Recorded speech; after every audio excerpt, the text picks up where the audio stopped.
እስኪ አላህ ሀገራችን ሰላም ያደርግ፣ አማን አላህ ያደርግ፣ ደም መፍሰስን በቃ አላህ ያደርግ፣ የሁላችንንም የግልም የቤተሰብንም ሓጃችን አላህ ያስጨነቀን ሁሉ አላህ ይበረከት። አላህ ስብሓነሁ ወተዓላ የታመሙ ቤተሰቦች ደረጃ እንዳለም ነቢ ዓለይሂ ሰላቱ ወሰላም ተናግረዋል። አንድ ሰው በእኔ ላይ አንድ ሰላዋት አያወርድም አላህ በሱ ላይ 10 ያወረደ ቢሆን እንጂ 10 ብለን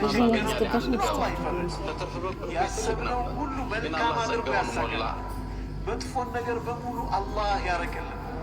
አላህ መሐባ ይስጠን፣ አንድነት ይስጠን፣ ቀልብ ለቀልብ አላህ ያገናኛል። አዩሃ እንደው ምን አለ በዱንያ ውስጥ ወንድምን ከመውደድ በላይ ያለ ያኳ በወንድም ላይ መጥፎ ነገር ከማየትስ የበለጠ ነገር አለ?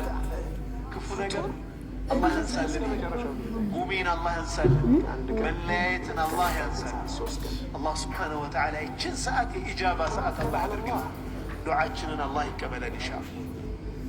ላ ተስአለና ቡነየ አደም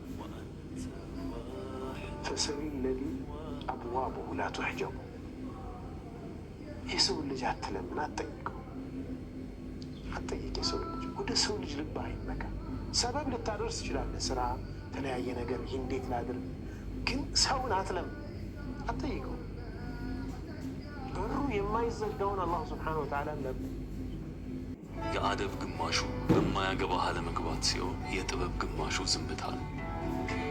የዚህን ዓለም ጫጫታ ንቀው አርምሞም ዝምታን መርጠው አባት የሰላም ግማሹ ሰውን ከመከታተል تجعل جائعا إلا أطعمته ولا فقيرا إلا أغنيته ولا مريضا إلا شفيته ولا هما إلا فرجته ولا ميتا إلا رحمته يا أرحم الراحمين. في ليلة الجمعة لا تجعل جائعا إلا أطعمته. كن فيكون كن فيكون حاجة እንዲሳካ ነፍሱ ሊረጋጋ ጭንቀትና ሀሳቡን ወደ አላህ ያስጠጋ ወደ ጌታው ዙሮ እጁን የዘረጋ ውጤቱን ያገኛል የትዕግስቱን ዋጋ።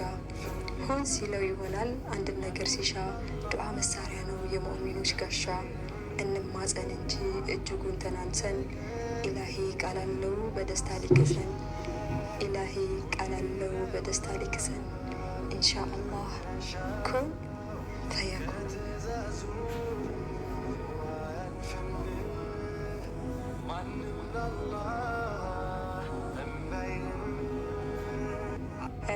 በረውን ሰው ማንም ሊያዋርደው አይችልም።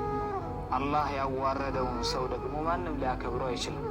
አላህ ለአንድ ባሪያ የክብርን ሁሉ ክብር የልቅናን ሁሉ ልቅና ሲቸረው ለሱ ብቻ 5 አውቃት ሰላትን ጠብቆ ሱጁድ እንዲወርድለት ያደርገዋል። አላህ ሁልጊዜም አስታውሱ።